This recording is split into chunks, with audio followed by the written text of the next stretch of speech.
Növbəti plenar iclası keçirilib. İclasda Nazirlər Kabinetinin 2025-ci ildə fəaliyyəti haqqında hesabatı müzakirəyə çıxarılıb. Hesabatı Baş nazir Əli Əsədov təqdim edib. Ötən il dövlətimiz üçün çoxsaylı nailiyyətlərlə yadda qalıb. Azərbaycan regional və qlobal məsələlərin həllində yaxından iştirak edib. Bu fikirləri Milli Məclisin sədri Sahibə Qafarova parlamentin plenar iclasında çıxışında səsləndirdi. Spiker 2025-ci ilin Azərbaycan iqtisadiyyatı üçün də uğurlu olduğunu diqqətə çatdırdı.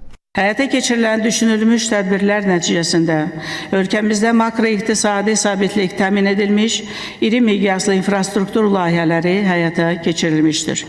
Sənaye və energetika sektorlarında modernləşdirmə davam etdirilmiş, iqtisadiyyatın qeyri-neft-qaz sahələri daha da genişləndirilmişdir.